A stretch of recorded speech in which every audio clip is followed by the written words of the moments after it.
freedom is what we are trying to aspire. We don't need neither food nor drinks. We want to make, we want to build, and we also we want to be. يمين شمال لفوق حرة بتحرك واقف بمكاني ما بتهرب ما بإيدي حيلة غير خضوع بصوت مسموع. My name is Ayman Mghames. I'm a member of PR, the Palestinian Rappers, the first hip-hop crew in Gaza Strip. It was just an idea for being creative, and we wanted to show the whole world the reality of living in Gaza Strip, but in a non-violence way. Since 1948, and we are asking for this peace and freedom and peace and freedom, and we haven't get anything of them yet. So this is why we are choosing this direction of rap, because when we heard about black people in the United States doing music to get their rights, they were suffered because of the white people. So music can help. Music could change, and we believe in this.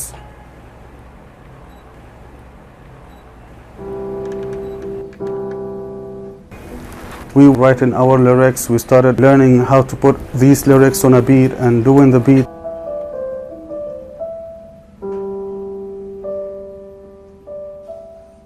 ماشي يلا.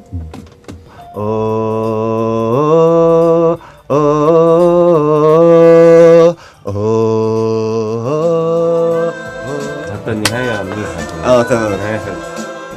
We chose rap because music is the language of the whole world. We are fighting for rights of humanity. We are fighting for our rights to exist, to make my lyrics more powerful, to send it to the whole world. هذه طريقتي والموسيقى دايما بقلبي، بحكي حقيقة حروف طريقة بدون ما اخبي، جرعة امل مع الفرح هتلاقي طفل تغني، افتح قلبك للكون وحارب العالم بوردي. اليوم طايرين بالفضاء بدنا نغني، عدينا حدود كسرنا قيود، صوتنا حنعلي دوري مفامي دو صون سي دو، حضني اغني اغني اغني. I can hear your voice, you can make your choice, chase your dream to be. I can hear your voice, you can make your choice, chase your dream to be.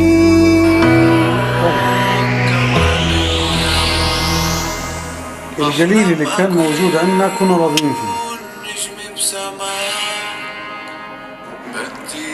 مدرستك ايش اخبارها؟ هذه حفلة من الحفلات اللي في الميز.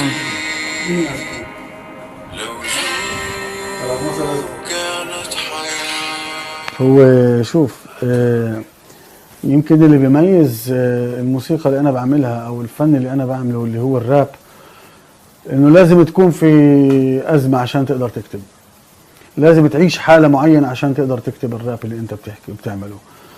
بس لا اخفيك، انا في نص الحرب، في عز دين الحرب كنت اكتب، بس الكتابات هذه عشان انا اقدر اخليها اغاني تنسمع محتاجة وقت، محتاجة فلوس، محتاجة استوديوهات، محتاجة كذا. هذا العامل اللي واقف بيني وبين الانتاج، انه لازم تكون في ازمة عشان تقدر تكتب، لازم تعيش حالة معينة عشان تقدر تكتب الراب اللي انت بتحكي وبتعمله. بس لا اخفيك، انا في نص الحرب، في عز دين الحرب كنت اكتب، بس الكتابات هذه عشان انا اقدر اخليها اغاني تنسمع محتاجة وقت، محتاجة فلوس، محتاجة استوديوهات، محتاجة كذا. هذا العامل اللي واقف بيني وبين الانتاج، اللي هو الانتاج بشكل عام. بس القدرة الجسدية والذهنية أحيانا أنت بتقعد مع نفسك بتحس إنه أنت خلص إيش بدي أعمل في حالي؟ أنا خسرت بيتي، خسرت شغلي، نص أهلي هان نص هناك، إيش بدي أعمل في حياتي؟ فهذه اللحظة أو هذا النوع من التفكير لما يجي على بالي بحس إنه كل الدنيا خلص سكرت في وجهي. ساعتها لا في طاقة لإبداع ولا في طاقة لإشي، بس بضلك صافن وبتعرفش إيش تعمل ولا بتعرف إيش تفكر، بس صافن وخلص. بس إن شاء الله إن شاء الله ربنا بيعطينا القوة والأمل، لأنه يعني بالنهاية إحنا ثقتنا بالله عالية. إيش ما كان متأكدين إنه ربنا مخبي الأحسن.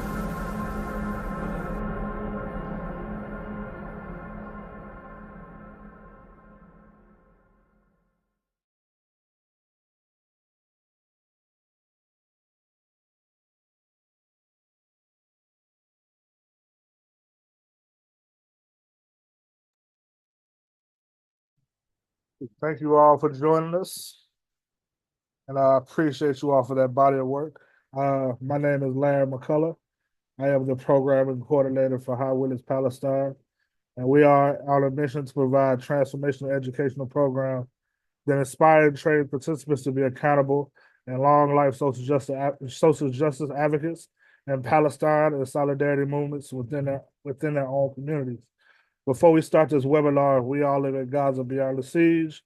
I would first just like to bring up a few webinars that we at Eyewitness Palestine have coming up in November.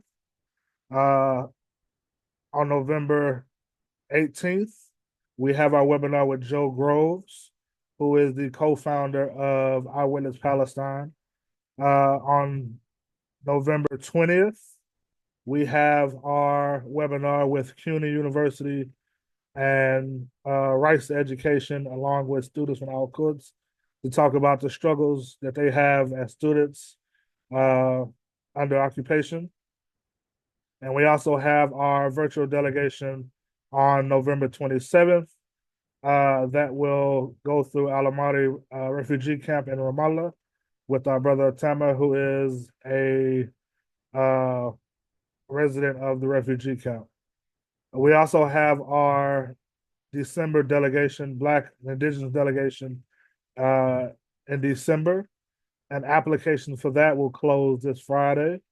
So you can email us at info@eyewitnesspalestine.org to get information about that as well. So I'm going to hand it over to our executive director, Nancy, and we'll start the webinar. Thank you. Thank you, Larry.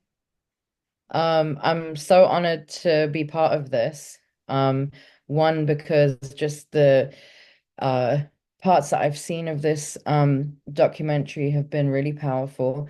And also because one of the people featured, one of the Palestinians featured in the documentary is like a brother to me. And he's with us today, Ayman Mahamis. We all live in Gaza. I'm going to read from the website, is an independent cross-media project being co-produced by Studio Resolution in the US and the Media Group in Gaza City. The online web series is available on the website. It's we-gaza.com, and we'll post it in the chat in just a moment. And the feature documentary is set to be completed in the summer. Oh, is it complete? It's finished now? I'm sorry, I'm reading the summer of 2024. One of the brothers that is in this, Ayman Maghamis, is with us today. He left Gaza in April, right before Rafah closed. It's actually amazing because I will show you a picture of myself and Ayman in Gaza in 2009.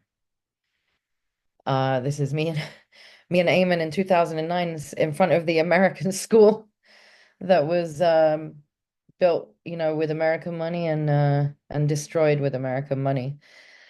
I also had the pleasure of seeing Eamon this past March with his beautiful family. And so, I'm honored to be able to hold this conversation with him today. So أول إشي أهلا وسهلا ألف أهلا وسهلا. Ayman, thank you so much for being with us. I know you're currently in Cairo, or are you in Alexandria or Cairo? وين اسكندرية؟ كيفك نانسي؟ مبسوط كثير اني موجود معكم. حقيقة في القاهرة مش بإلكسندريا. القاهرة. He is in Cairo.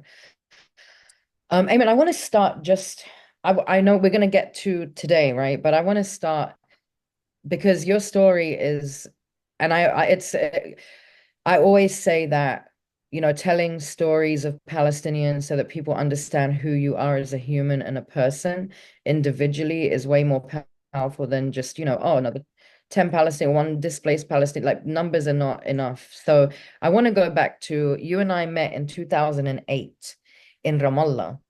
And the reason we met is because your father, who was with the PLO or Fatah, right? He was in Ramallah for work, and the Israelis refused to let him back to Gaza. And so you and your family, your mom, your brother, and sister came Yeah.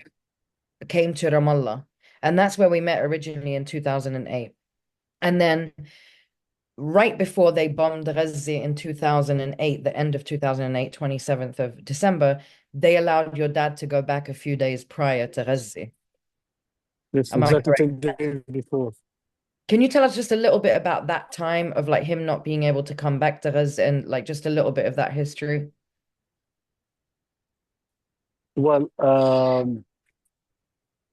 first of all, thank you so much for having me. And I'm so glad to be here and have a chance to speak up on behalf of my people in Gaza, my family, and sharing my own experience in this unfair world for all Palestinians, to be honest.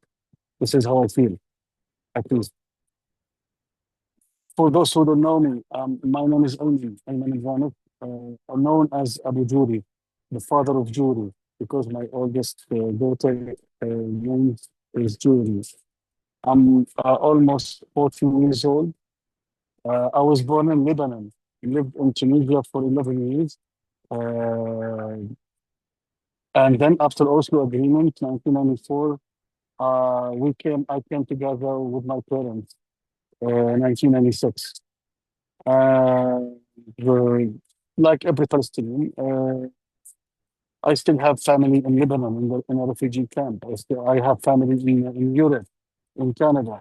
We are spread all over the world, trying to survive and waiting for the time of return. I don't want to speak politics, but unfortunately, it is controlling every single day of our lives.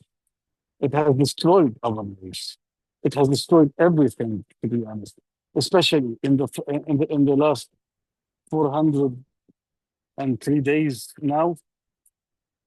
When I was a child in Tunisia, I dreamt of, as a refugee, of coming back to Palestine and coming back to the promised land, to the Holy Land, the land that should contain all people, all nations, all affiliations, all religion. But unfortunately, what I faced back then was completely racism from the occupation. 1996 was the year we settled in Gaza. My parents decided back then, let's start a new life in our land, in our homeland. We are originally, to be honest, from Nazareth, from the north of Palestine. But since we are not able to go there, we're not able to start our life in Nazareth. So let's Gaza could be a start, and step by step we will move, or a solution could happen that could change everything, and let us be able to live in Gaza at the end. But unfortunately, we were, at least me, I was shocked. Life in Gaza was not as peaceful as I thought. It was not the satisfying life as I imagined. Some years after our coming, the second Intifada, the uprising, started, and then everything became unstable. Life became dangerous, and I never imagined or that I could live an intifada in Palestine, because our coming when we come to Palestine for the first time, I thought, "Khalas, the war has ended. Peace is uh, peace and prosperity will be in the coming years." But I was shocked actually in the uprising, and that was a turning point. To be honest, because after the second Intifada, everything has changed. Literally everything. I think that since I'm living in Gaza, خلاص, I'm now in Gaza. I'm now living the struggles. So there is a responsibility on my shoulders. I have to speak up. I have to talk. I have to tell about Muhammad al-Durra. I have to tell about all those kids who were throwing stones against tanks that I witnessed with my own eyes. I have to tell about some of those friends that I lost back then in the second Intifada, facing the fully equipped army, even back then. So here came the idea, or here we came up with the idea of using the rap music. But to be honest, I also thought about leaving the city back then, leaving Palestine and going back to Tunisia, going back whatever, because I had dreams. I wanted to continue my study. I wanted to be a flight engineer. I wanted to too many things that I wanted to achieve, but unfortunately, the life back then in Gaza was not that peaceful, was not that stable that you could plan for your dreams and then achieve them. It's never like this at all. You have your dreams only in your head, but on reality, nothing happens. The second Intifada, then the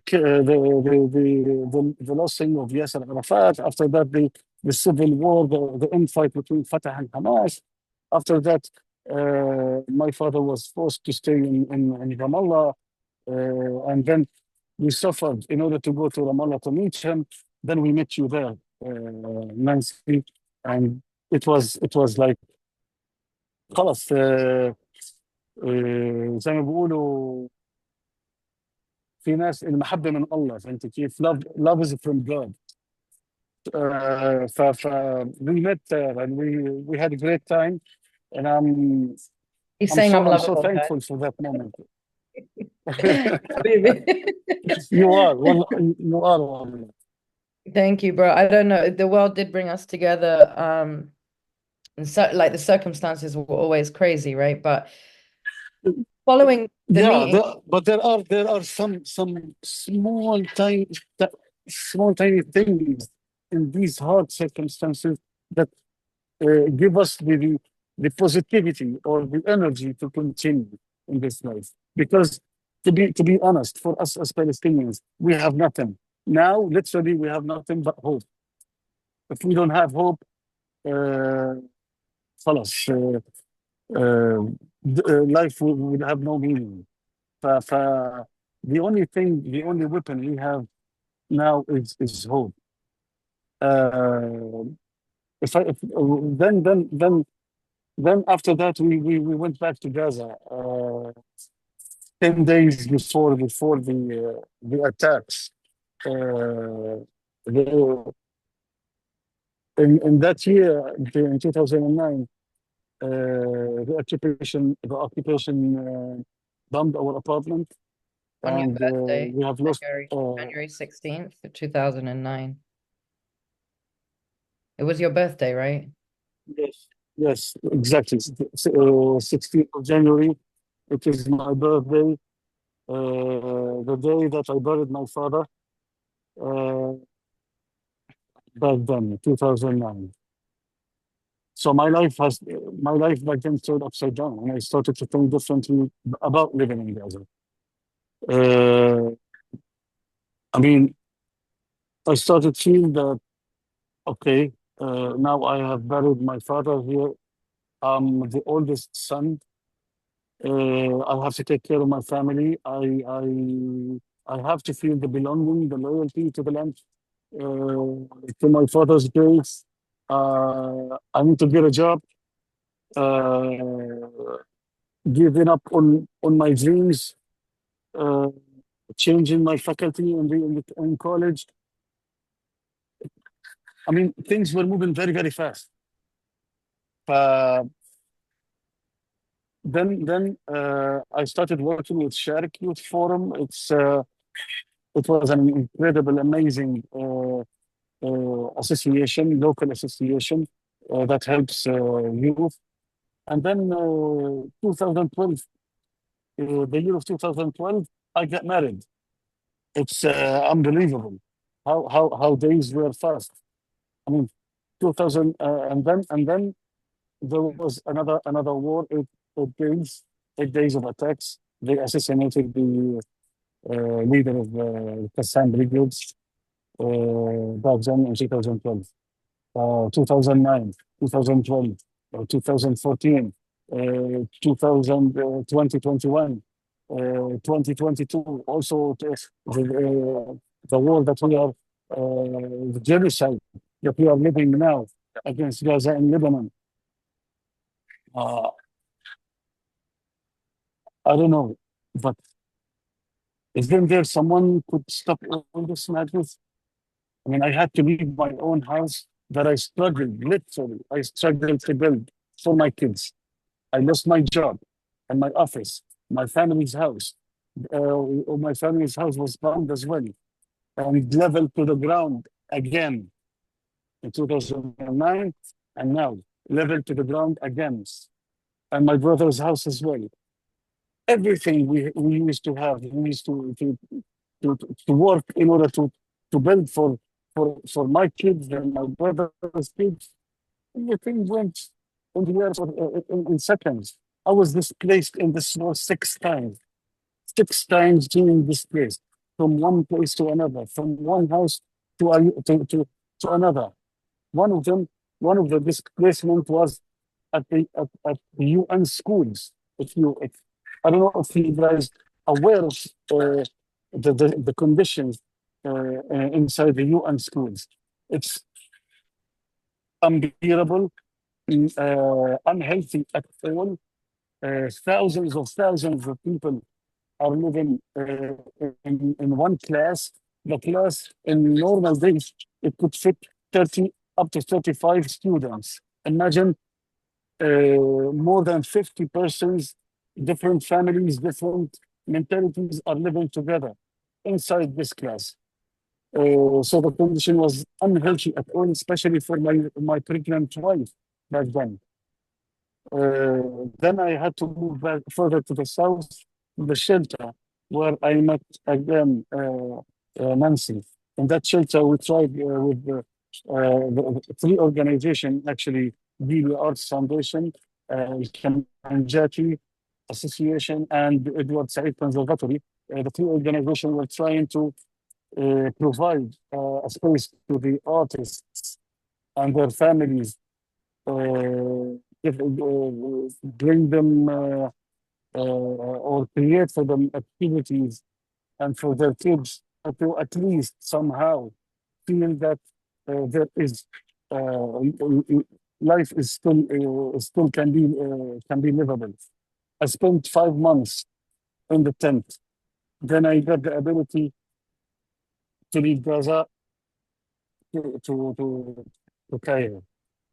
Desperately leaving Gaza to Cairo, where I am now, and forced to leave my mom and my brother behind because I didn't have enough money that from the GoFundMe to get them out.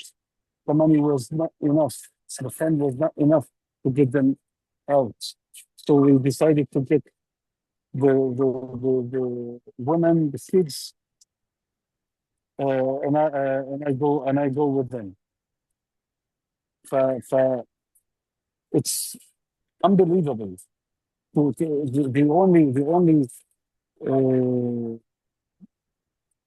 to be honest, there is no words to describe what I've been through and what are my people are facing until today. Just before this webinar, I was talking to my mother on a phone call, which is not always easy to connect, and she barely survived another attack. They bombed the place where she goes and connect the internet to talk to us, to see her grandchildren. She's risking her life just for some internet to see her grandchildren. I mean, how stupid is this life? Eamon, I'm gonna talk. We're gonna talk about the present situation. But you know how I was saying, like, to highlight personal stories. So there are some really important details, especially going back to 2009.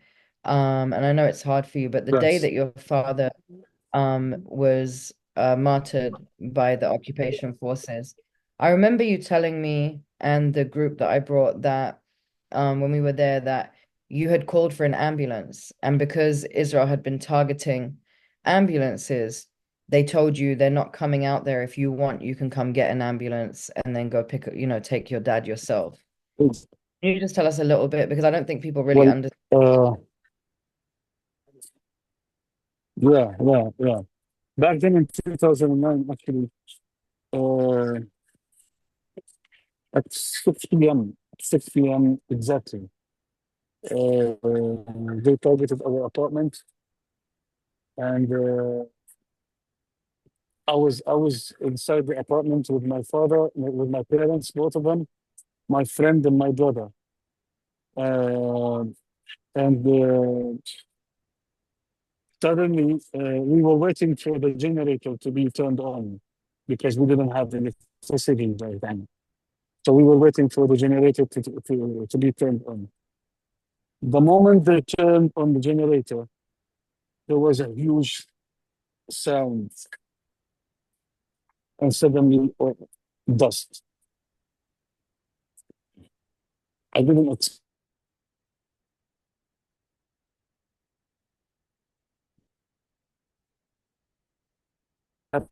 that for me. I was completely freezed. Like my brother directly ran out of the tried to run out of the our bedroom. Then we heard our father saying to us, "No one gets out of the room. There is one. No one gets out of the room. There is another one." And I was still not believing or not able to believe that this target could be in our house or in our apartment.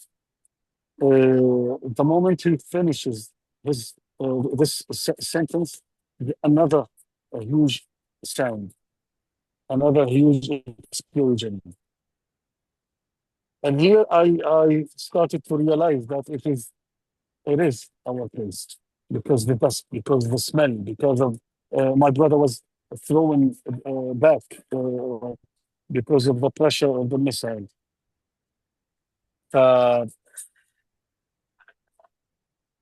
Yeah, I started to realize that it's our apartment. And then only darkness, only dust, very, very snowy, and fire. I tried to go out of the room with my brother because it was a mess. It was a complete mess. My brother went to find to get some help from our neighbors, and I stayed with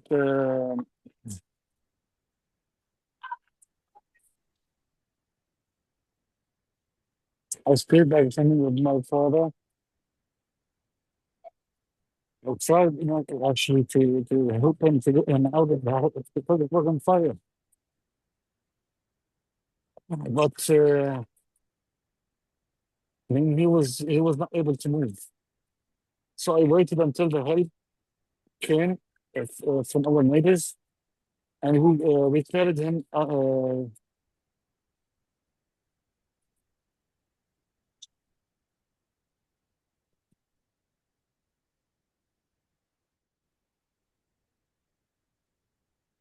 Oh, we lost you. So sorry for the disconnection.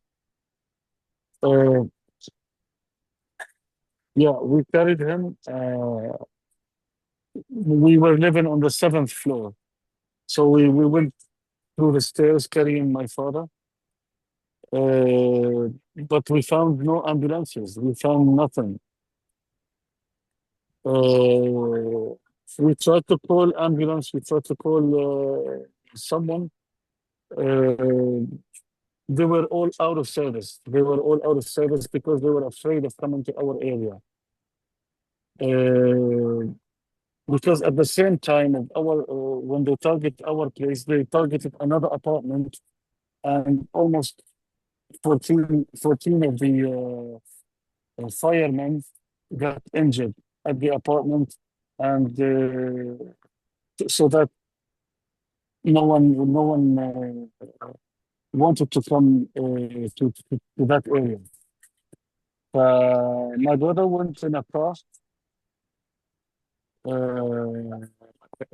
He managed to get my father to the hospital, and I stayed with my sister and my mother in our friend's place, which is not far from our apartment, watching our house being burned until the sunrise.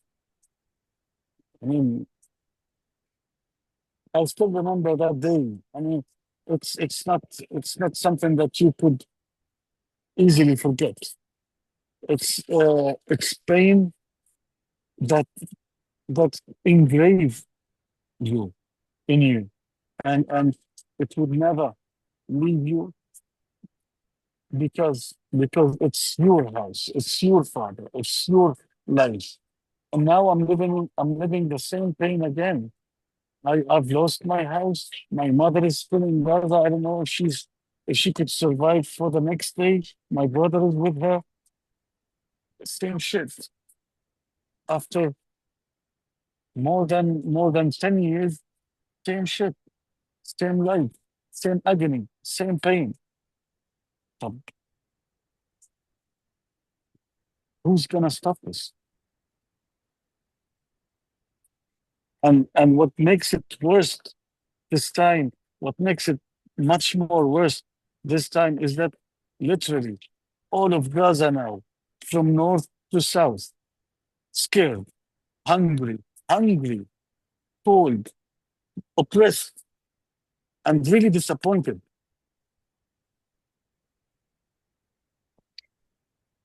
Thank you for sharing that, Habibi, and Allah yarhamu.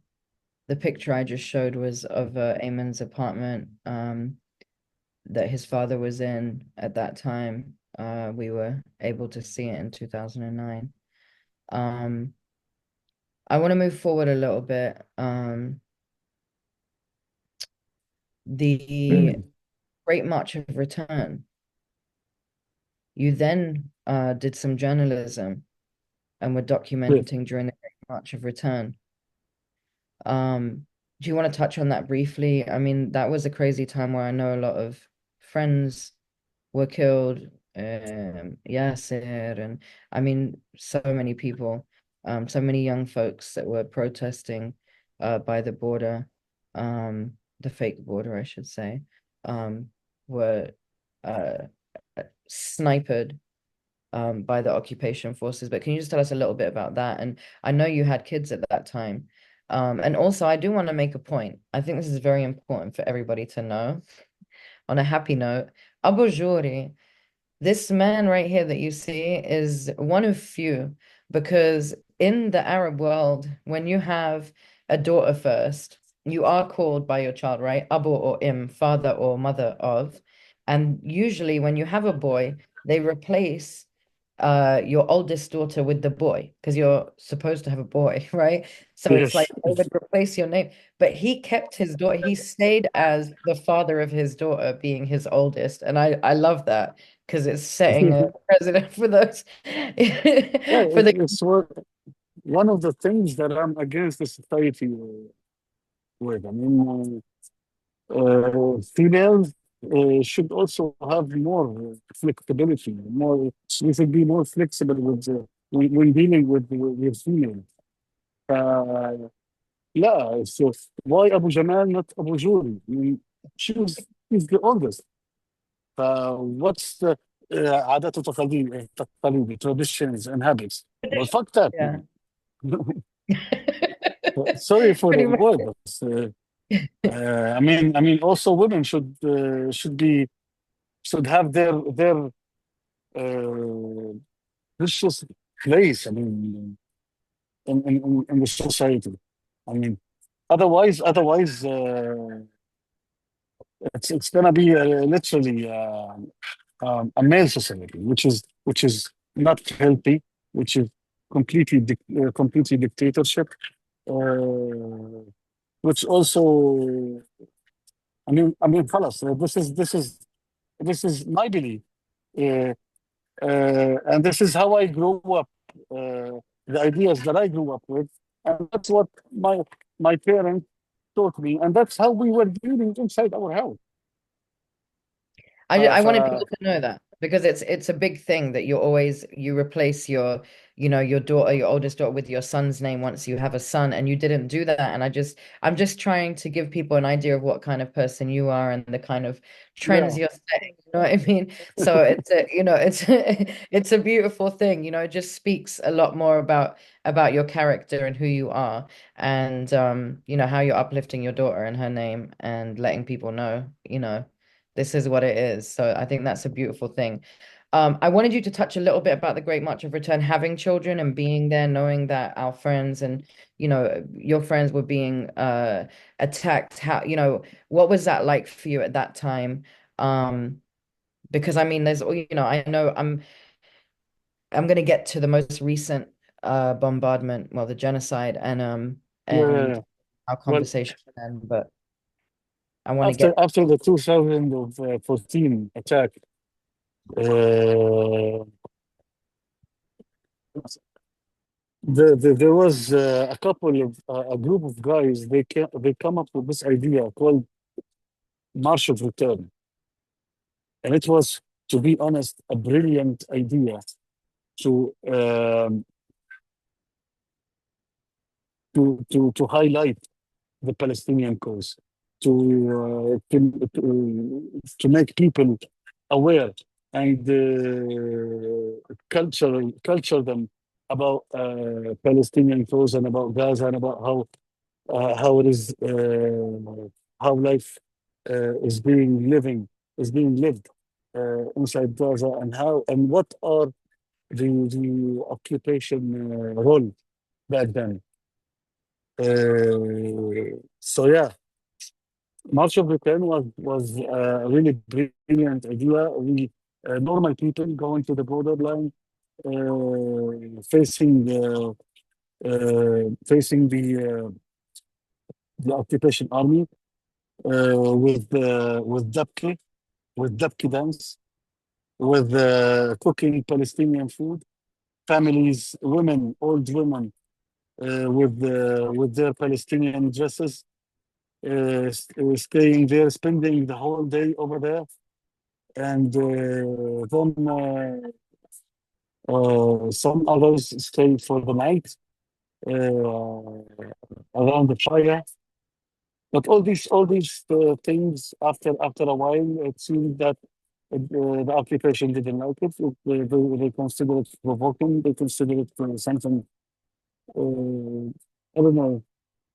So that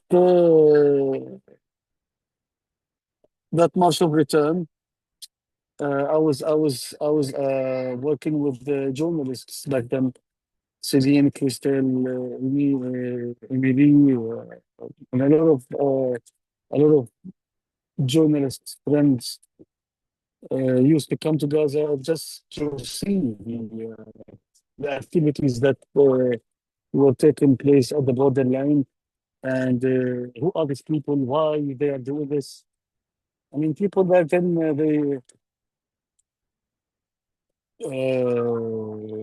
when the Israeli occupation started to shoot at the people, here it becomes going there more dangerous. And we started to get the images of the second intifada again at the borderline, because they are shooting with bullets, they are shooting with drones, they're using drones as well. They were using drones, and youth and people were throwing stones. Same uh, footage of the second intifada, same footage of the first intifada, facing tanks, facing jeeps, facing fully equipped army with stones. And then the conflict, it's not a conflict actually, it was the accidents started to become more and more violence. And when it became more violence, many people were dying, and many people got shot. Many of them also were journalists. One of them I remember we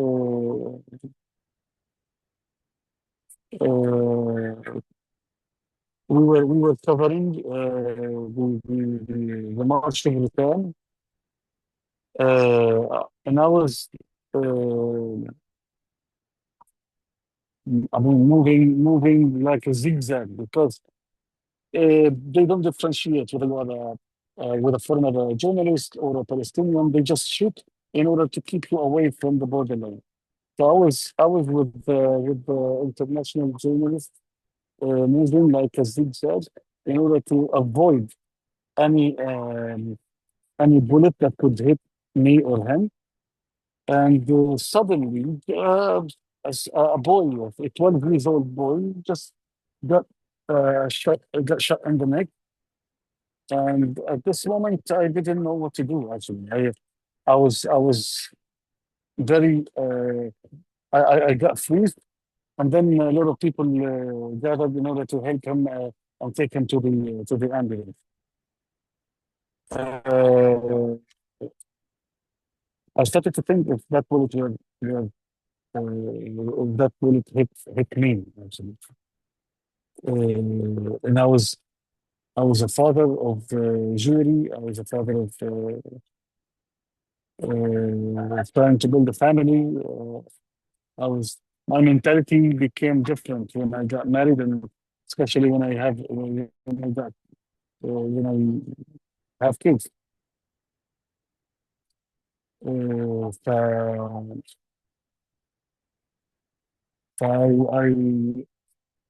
I started to think again about doing these jobs, because my family needs me. No matter how I keep talking, no matter what I say, I mean, I'm the oldest son in the Arab world, especially in Palestine. The oldest son doesn't have many choices.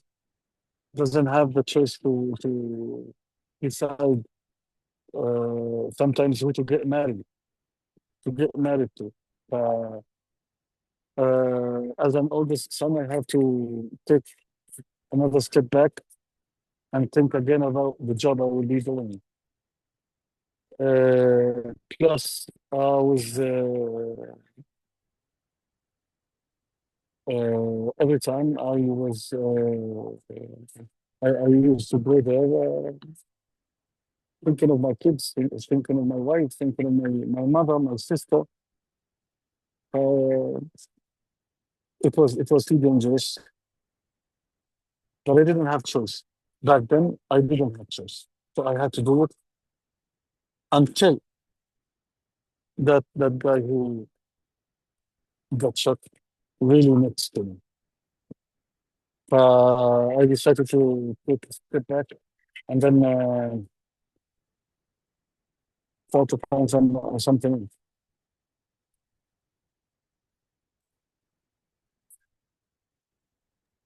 So we always during these times exchange the most messages. And fast forwarding to October of last year, we messaged quite a bit. And before I came out there in March, in October, you said I messaged you, I said طمني, and you said did I oh, and I said we're doing a fundraiser, can you jump on a webinar with us? Yeah, We're still I at your house. remember. And you said, I don't have internet. They cut off the electricity, internet, and water. Everything is off. I left my house. I'm in another area now. You said it's not safe, but at least there are some friends to stay with because it's dark and it's very tense and brutal. And then you said yesterday was very scary. We were about to die from the shrapnel because the bombardment was very close. I said to you, I love you, my brother. I'm praying every second of every day. How are the kids? You said, Inshallah, we'll stay alive until tomorrow, sis.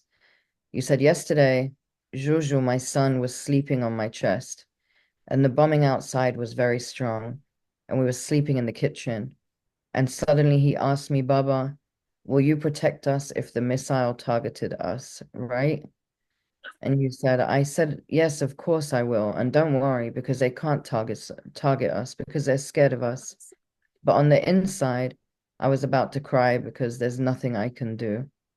That moment, I wanted to scream at the whole world, خلاص بكفي, which means enough, enough, stop already. And I remember that message like killed me, bro. Because I don't know if people really realize for 2.4 million people what that feels like. Let's just say 1.5 million that are adults that can't feel like they can't protect their kids, and فعلا like they can't protect their kids because they can't stop a bomb from dropping on their home. And then fast forward to March of this year, I was able to come out there on a medical delegation. We took 10 doctors, and it was just amazing to see you and finally meet your wife and see the kids. Because last time I saw you, you weren't married, you had no children. Now you got this whole family. And Yeah. it was such an amazing moment. We met in the UN building. I remember I had a meeting there, and You should have come to Egypt now to meet Ward, the third oh, one. I'm coming. I'm gonna come. I'm gonna come and meet Ward. Ward was still in her belly, in your wife's belly when I was Yeah, there. yeah. And we did visit you at the artist shelter, in the tents. And you know, we met your whole family. You know, that's another thing. You spoke about how your mom and your brother had to stay behind, right? They're there now. I wanted to just say, you know, that message that you sent me, you were there through so many of these attacks, right? This is completely different to any other time because it's just more intense in every second of every day. But I do want to say there is this thing, you know, I've never been there when they were bombing until this year. And there is this thing of like, you know, the drones are there 24/7 and it's psychological warfare. The drones are like really loud. It sounds like this buzzing in your ears which almost you get comfortable with. If the drone is not there, there's something not right. But when the drone would leave, the plane would come. And at night, I just remember when the plane would come, I knew they were going to hit. And I was in Jnena, منطقة الجنينة. So Yeah, from Rafah. my whole body would tense up. You know, like where you're waiting to get hit. It's like if you've been in a car accident and you know that there's about to be an impact and your whole body like tenses up. It was like that like 20 times a night. And I was only there for 2.5 weeks. So I can't imagine what that feels like for the people that are still there, for you and your kids that endured that from October to April, and all the other times, like you named, all those years that you've done, you've been through that with your family. It's horrific. It's really, really horrific. Um, you did say that your mom and your brother stayed behind, but what people don't realize is that your brother's kids are with you. Yes, Your brother's wife is with you. So exactly. this is not just his brother's there and he's missing his brother. His brother's children, young children. His brother is missing out on his children growing up and him being there. Like there's so many layers to how messed up the situation is that people don't get. They're like, oh, they're bombing, you get out, cool. Oh, he's stuck. Inshallah, he gets out soon, right? But you have the worry of your family making it through this safely, right? The responsibility of his children, Of course. um, the worry of your mom, it's your mother, her, your mother and your brother trying to get to these internet locations. Because when I was there and we came to visit you, you had to walk almost a mile to go and get internet to tell us how to get there or to send us a location. You had to walk to the ايش هي علم الدوار. الدوار على العلم. So it's just layers. Roundabout. Too many layers, actually. I have my normal day. My normal day goes like uh, thinking of my mother and brother over there, and they are, how are they doing? How they are managing inside the tent? Because I've lived inside the tent before, and I know how it is in winter, especially in a place like Khan Yunis or Rafah. It's like they have the desert weather. It's very, very cold during the night and very, very hot during the day. So thinking of them, how they are managing in this weather, thinking of if they are finding any food, because I'm following the news, and the whole city is facing a complete like starvation. From north to the south, they are facing starvation right there. Not forgetting their safety. Are they safe? Are they any close to any military spot, or too many things to think of about Gaza? Thinking about, am I gonna live in Gaza again? Am I going to see Gaza again? Am I going to rebuild my house again, my family's house again?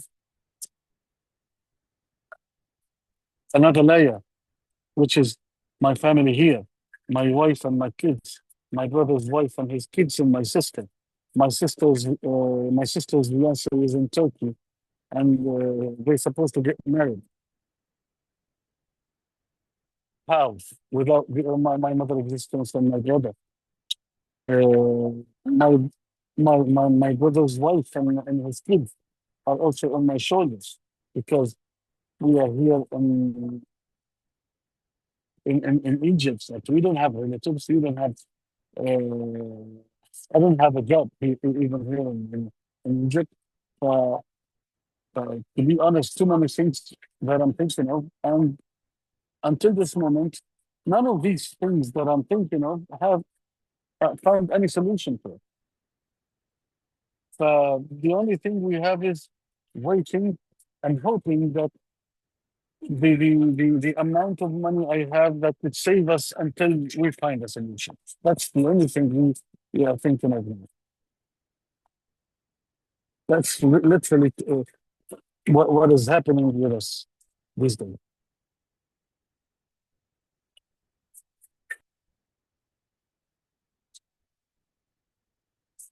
You're muted, I think. Sorry. If the occupation was to withdraw in the next few days, would you go back to Gaza?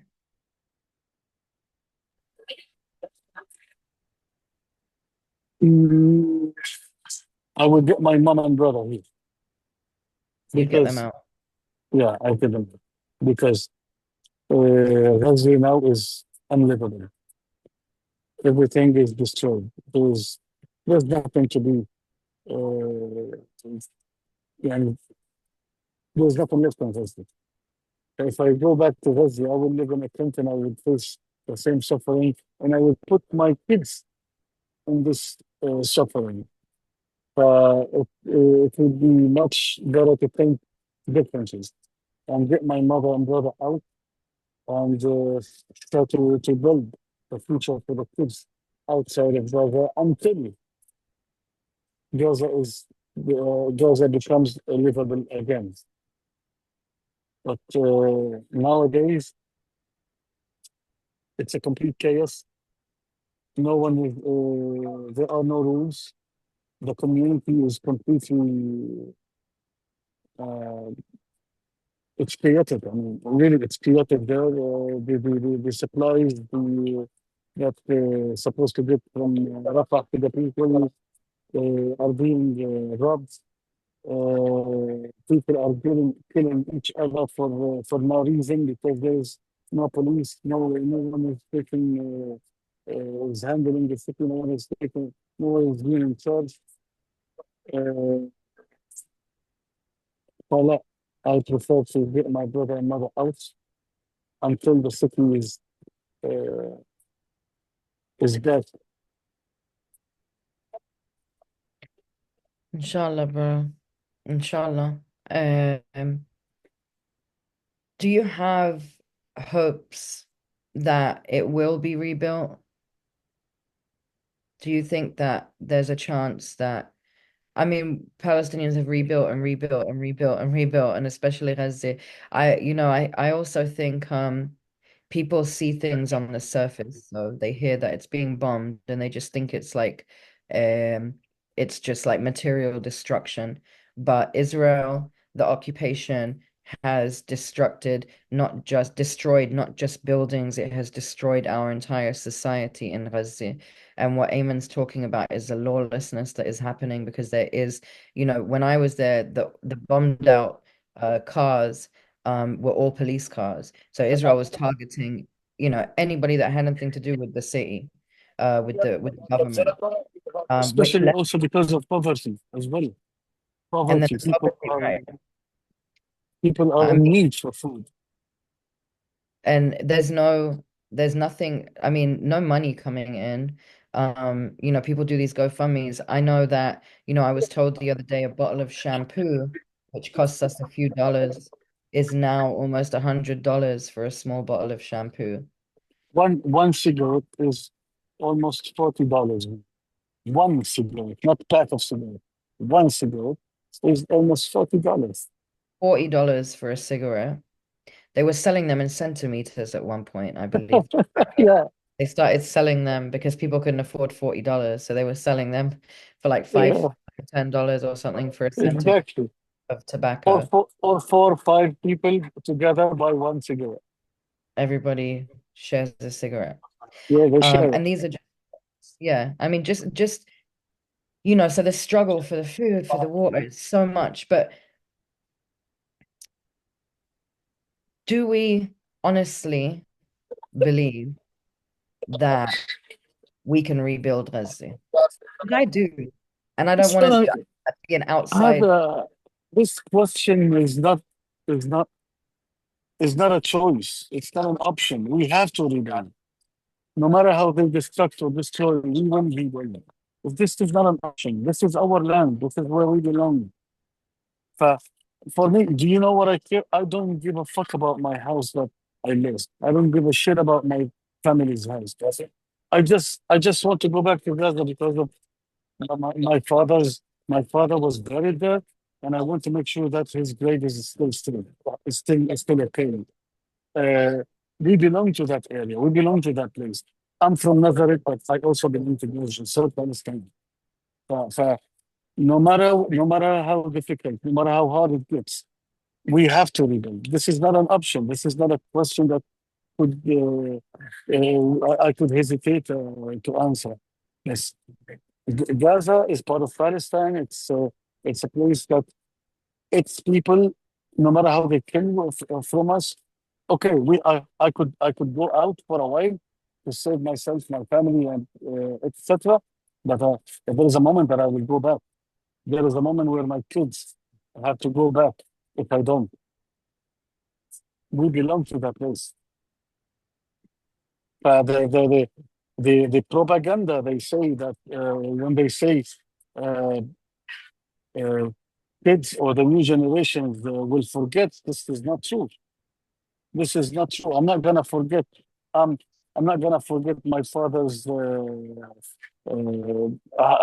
they killed him. The same story I tell to my kids, and I tell to my brother's kids.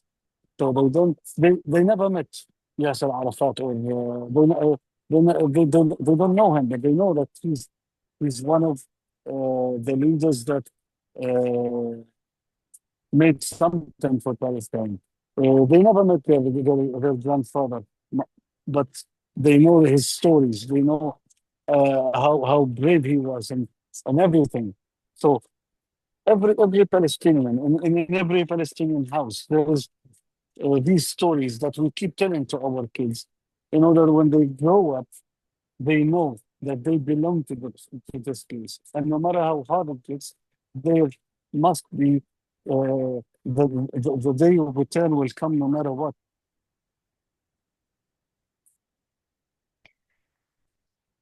And as far as the documentary, Amen, can you tell people why it's important for them to watch it? I know why it's important, but can you tell people why it's important that people really are able to dive into individual stories؟ انت فاهم انه يعني يصير يحسوا انه انسان وعيلته وحياته وكل اشي. آه، معلش كيف بدي افهم السؤال عن الدوكيومنتري هذا؟ الدوكيومنتري هذا اللي انت اه فيه، مش مهم انه الكل يشوفه؟ ليش مهم انه الكل يشوفه؟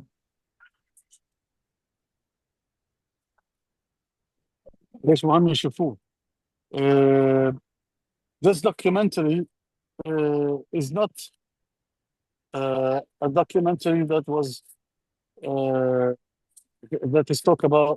that talks about a specific story.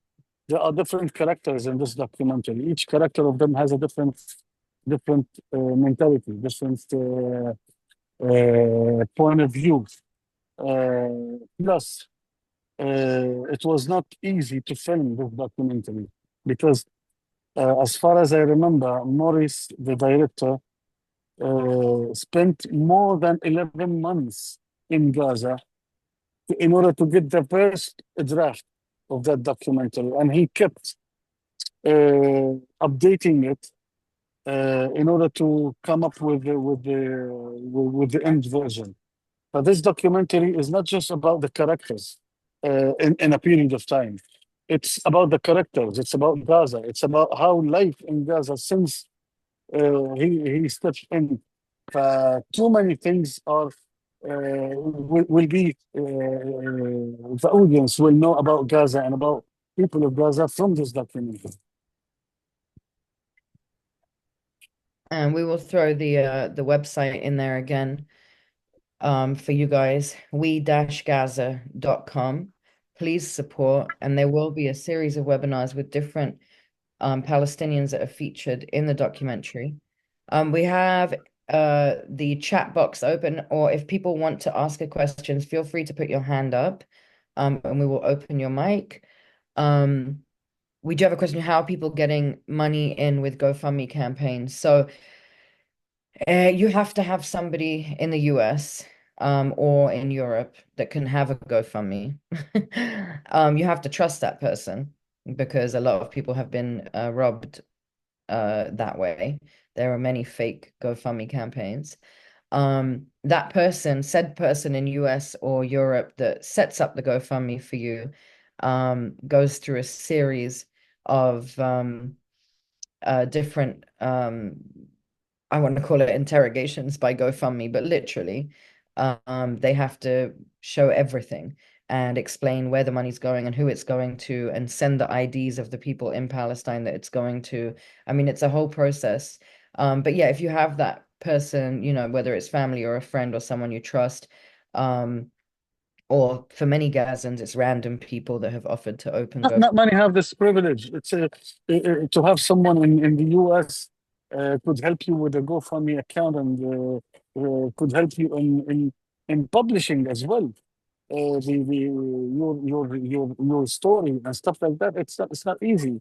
It's a very high privilege to have a friend or family that could help you with this. 2 million people were they tried. People, hundreds of people asked me to help them in order to share their accounts, in order to find them someone who could host their accounts, to write them stories and stuff like that. Everyone wants to get to be saved from the genocide. Everyone wants to get out of Gaza until this genocide has an end. People are fed up. People really want to be saved from this genocide by any way, by anyhow. The GoFundMe was one of the ways for people to save themselves and their families.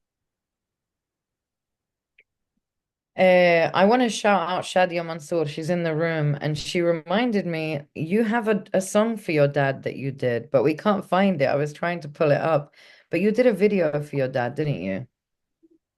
Yeah, actually, I was trying to find it on YouTube, but for some reason I'm not finding it. مش عارف. I think it should be somewhere. That's a photo. Yeah, that's the photo of my father. That's the one we took that was on the wall. And I wanted to honor your Baba because we spoke about him. That's Jamal. And Ayman's son is named after his father, Jamal. Oh, Allah yarhamu. You look like your dad, bro. Uh, we have a question. Eh? Maybe I look like him in some manners, maybe. You have your mum and your dad. You're a straight mix. You're like نص Yeah, ونص. Like exactly, what is exactly. it? ليمونة نص نعناع ونص. Hiram, is that right? Hiram? I will give you the unmute. You can unmute yourself, bro. Peace. Assalamu alaikum. Salam. I'm a hip hop artist here in America and Hartford, Connecticut. That's the reason that I was made aware of this conversation that was taking place. First of all, blessings to you. I'm happy that you're safe at the moment and the family members around you. I'm currently on your YouTube page. Do you remember the name of the song you made for your father? Yeah, it's called Madinti. Okay. I don't see it here, but My I'm gonna look city. for it. Okay. Would you mind typing it in the chat? And then I did have a question for you. Hip hop has become a universal music genre, although very young. And hip hop origins were with grassroots, a revolutionary movement out of the civil rights era and a time in America in the Northeast where people were feeling fed up and needed a break from the monotony and what was going on. Hip hop has shown up many times for us here in America and other parts of the world with social messages. So I wanted to ask you, how has hip hop helped in this time for you? And how can hip hop help more? Because I, for certain, would love to stay in touch with you and see how we could help you, the hip hop community. Well, to be honest, as I said while I was speaking before, there were too many hardships that we've been through and living in Gaza Strip. The blockade, the difficulties of traveling, too many things that we were facing back then. But to be honest, hip hop music was the main key for me as a human being and as an artist to meet other rappers, to meet other cultures, to see Europe, to travel. A lot of governments, a lot of organizations with power, they put their power in order to get me to Europe, for example, for a concert or for a conference. So it was the main key for me to be an open to open my mind to become culturalized, educated about other cultures.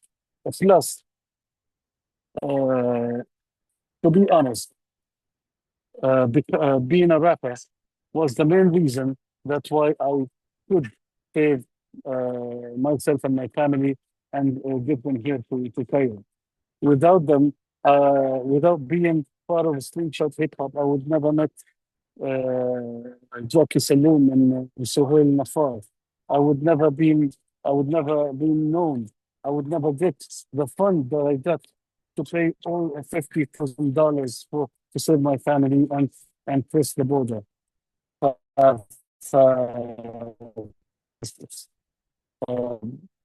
my rap division, if I want to say, my and helped me and saved me and saved most of my family. I brought them to Cairo.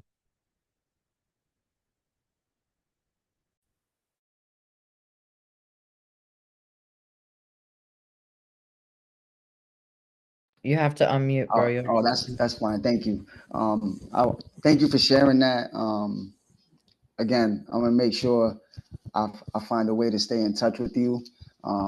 Hip hop, oftentimes the reason that we hip hop is for peace, love, unity, and safely having fun.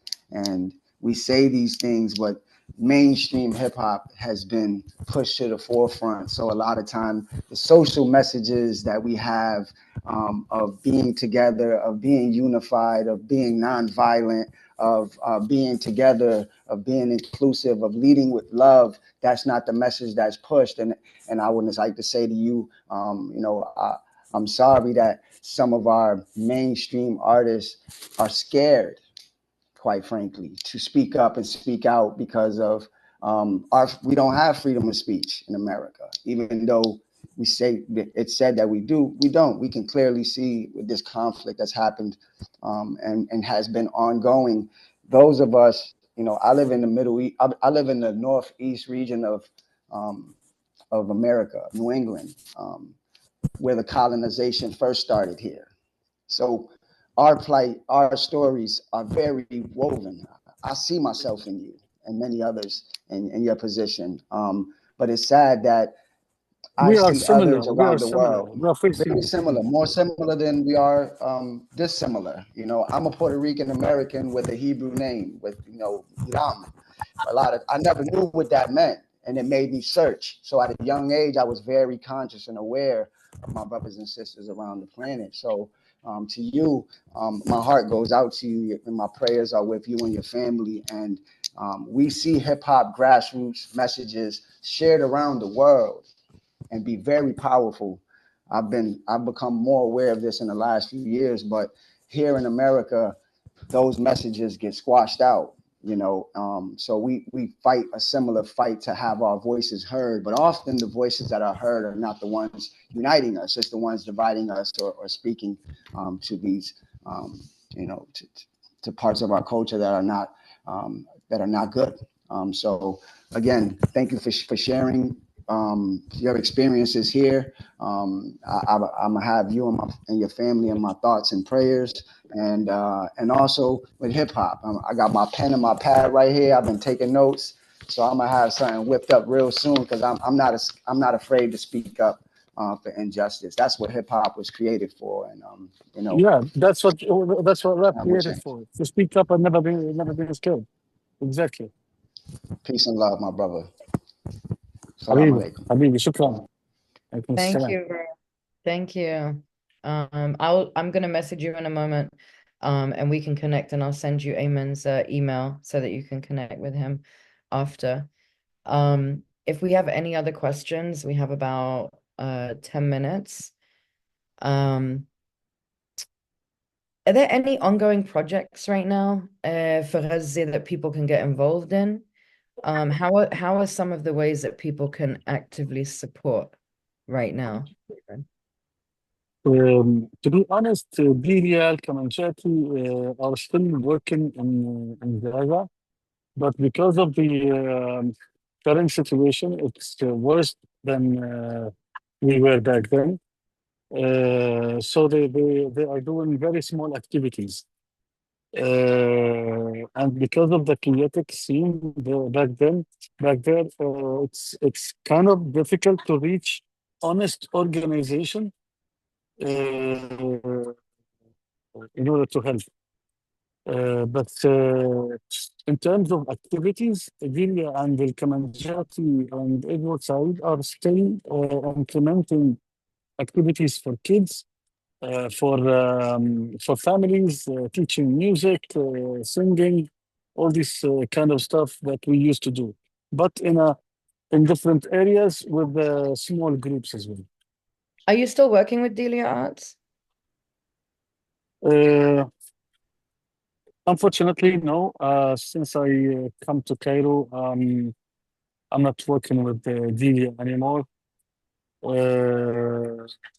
Yeah, we're separated. Well, since we have a little bit of time, I have a video from March when I came to visit you. I am going to play it. One second, if I can pull it up.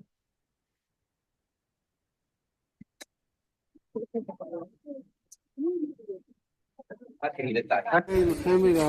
Hamsha, he's a guitarist. Oh, To be honest, I've never seen a guitarist like him. He's a real talent. And here we have different artists as well. Here we have 10 tents. Abu Salim. السلام عليكم. This is Abu Salim. السلام أبو سليم. الحمد لله.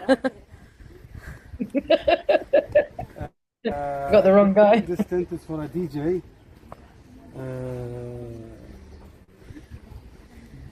This one for soul band. Here we make our meetings. We do our meetings. Another guitarist, producer, Haneen. They lost their father in Gaza, and they are only women in this tent. Abu Joury, he's one of the producers, best producers actually. So yeah, this shelter is only for the artists who don't have a place to shelter them. And we're trying by all means, by everything we have, the smallest things we have, to put our kids away from the sound of bombing, away from the explosives, away from the war atmosphere. For example, today we went to the beach. We had some fun there. We swam with the horses and donkeys. And for iftar, for breaking the fast, we will have chicken, mandi, chicken under the ground. The kids are participating in the process of making the chicken. Yeah, every day is a different day. Every day is a different activity. Every day is another day. Hoping that we survive till the end of the war. Oh. All right, I'm going to ask Larry if he has the video. We're gonna rerun for folks that missed it at the beginning. And this is from we-gaza.com. So please go to the website, check them out, and support the documentary. Larry, are you there? We played this at the beginning, but you may have missed it. Perfect. Are you ready to throw the video on again? Perfect.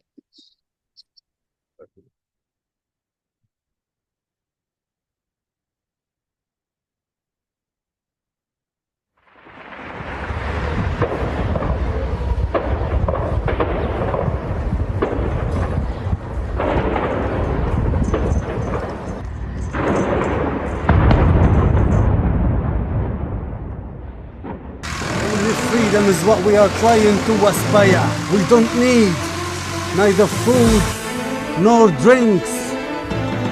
We want to make, we want to build, and we want to be. يمين شمال لفوق حرة بتحرك واقف بمكاني ما بتهرب ما بإيدي حيلة غير خضوع بصوت مسموع. My name is Ayman Mghamis. I'm a member of PR, the Palestinian Rappers, the first hip-hop crew in Gaza Strip. It was just an idea for being creative, and we wanted to show the whole world the reality of living in Gaza Strip, but in a non-violence way. Since 1948, and we are asking for this peace and freedom and peace and freedom, and we haven't get anything of them yet. So this is why we are choosing this direction of rap, because when we heard about black people in the United States doing music to get their rights, they were suffered because of the white people. So music can help.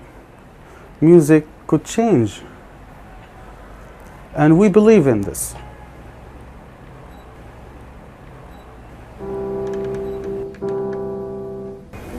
We write in our lyrics. We started learning how to put these lyrics on a beat and doing the beat.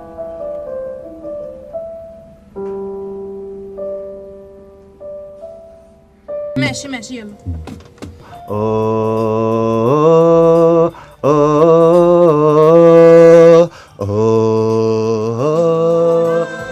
حتى النهاية منيحة. تمام. النهاية حلوة. We chose rap because music is the language of the whole world. We are fighting for rights of humanity. We are fighting for our rights to exist, to make my lyrics more powerful, to send it to the whole world. هذه طريقتي والموسيقى دايما بقلبي بحكي حقيقة حروف طريقة بدون ما اخبي جرعة امل مع الفرح هتلاقي طفل تغني افتح قلبك للكون وحارب العالم بوردي. يوم طايرين بالفضاء بدنا نغني عدينا حدود كسرنا بيوت صوتنا حنعلي دوري مفامي دوسون سيدو حضني اغني اغني اغني. I can hear your voice. You can make your choice. Chase your dream to be. I can hear your voice. You can make your choice. Just your dream to be.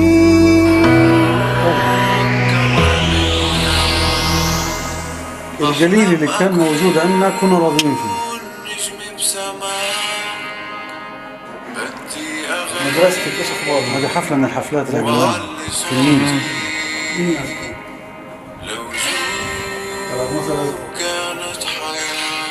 هو شوف يمكن اللي بيميز الموسيقى اللي انا بعملها او الفن اللي انا بعمله اللي هو الراب، انه لازم تكون في ازمة عشان تقدر تكتب، لازم تعيش حالة معينة عشان تقدر تكتب الراب اللي انت بتحكي وبتعمله. بس لا اخفيك، انا في نص الحرب، في عز دين الحرب كنت اكتب، بس الكتابات هذه عشان انا اقدر اخليها اغاني تنسمع محتاجة وقت، محتاجة فلوس، محتاجة استوديوهات، محتاجة كذا. هذا العامل اللي واقف بيني وبين الانتاج، انه لازم تكون في ازمة عشان تقدر تكتب، لازم تعيش حالة معينة عشان تقدر تكتب الراب اللي انت بتحكي وبتعمله.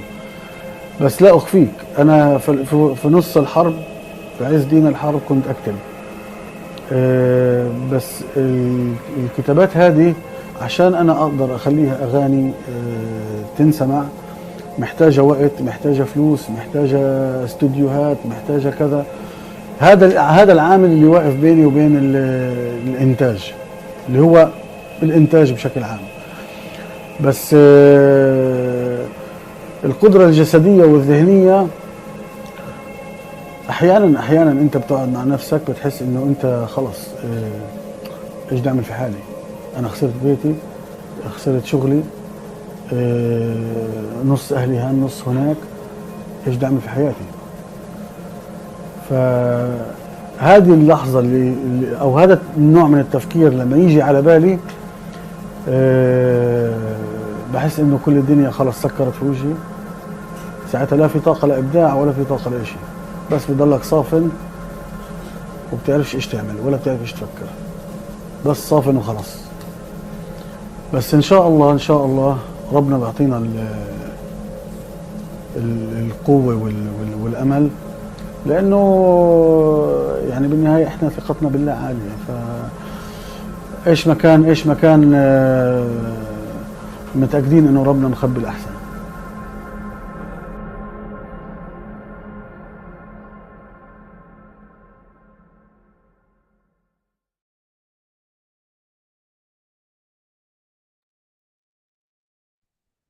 Thank you so much. Thank you, Larry.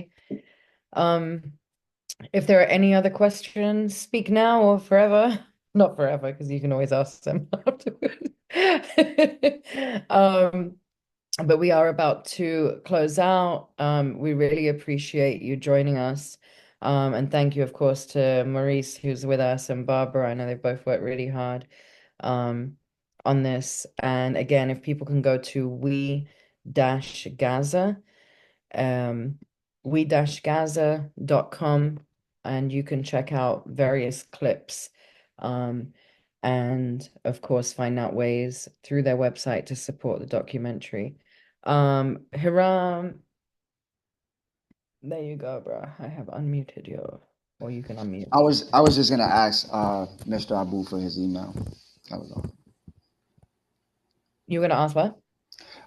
If Abu could share his email, if that was okay.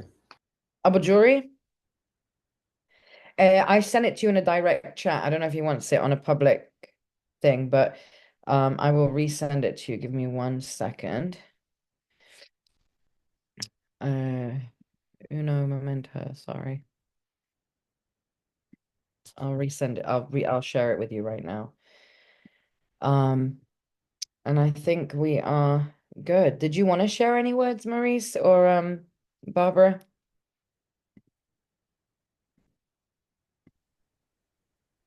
You're just gonna have to unmute, Maurice. You're on mute. Yeah, I'd love to hear from Maurice about the plan for the film.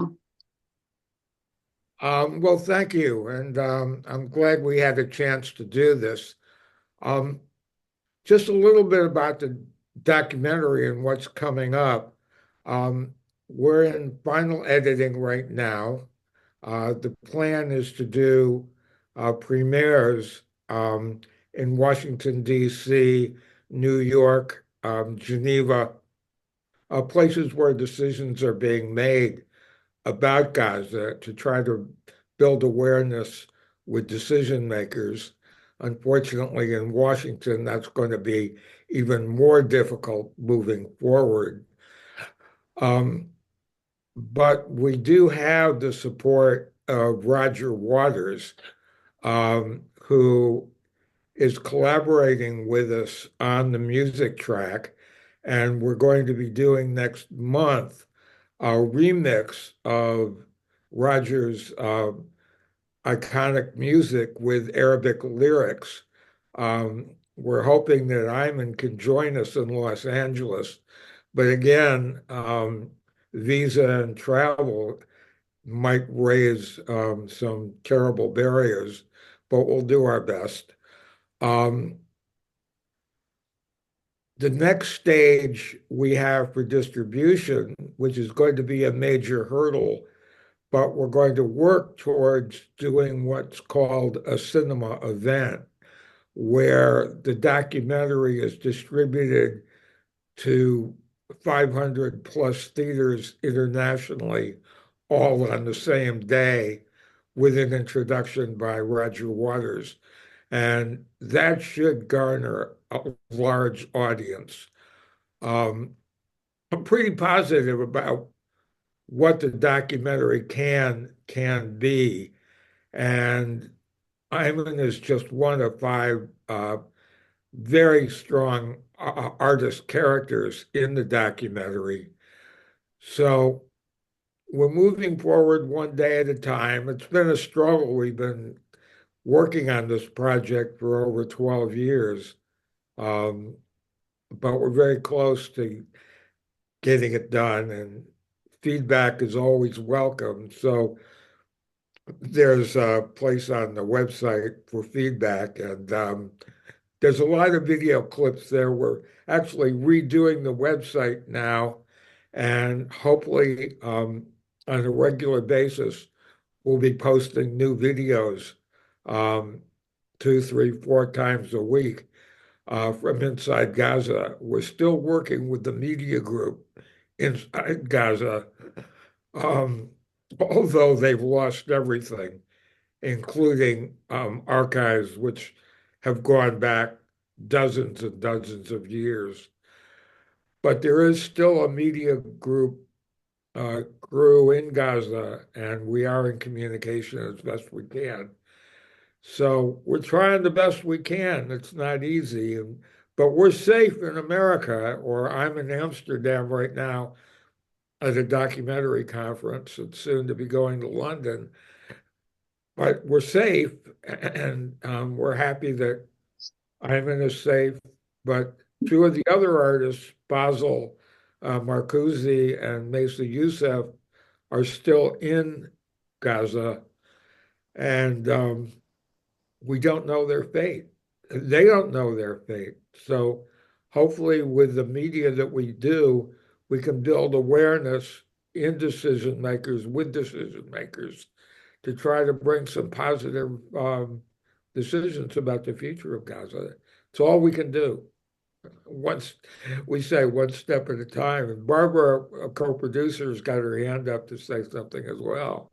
Well, just to also add, the other leg of this project is that we've been selling prints of the artist's work, and this has been helpful to them because we have been able to send money to the ones outside, at least, of Gaza right now, and are holding funds for those who are still inside Gaza.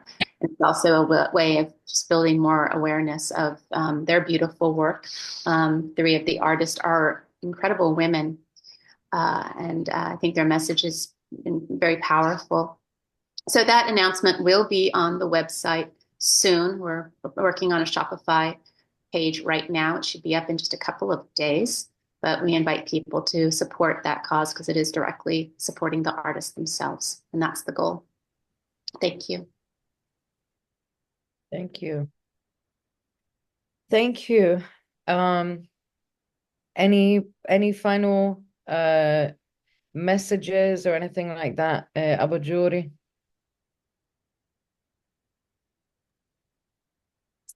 On my side, I'm really honored to be with you in this webinar. I'm so glad to meet all of you guys. But the only message and the only thing that I would like to ask you guys is to keep talking about Gaza, to keep talking about Lebanon, keep talking about the situation over there. No matter how I really cannot find words to describe for you the conditions, but they are really scared, they are really hungry, and they are really cold. Please keep talking about them until this madness has an end. And thank you so much for having me. Thank you. Thank you so much. Thank you to everybody that came on today. This video will go up and we will share the link with everyone. Please share it with your friends. And please do go to we-gaza.com and support the film in any way that you can. Thank you so much. And I will be starting at deep. I will be ending this webinar in 5, 4,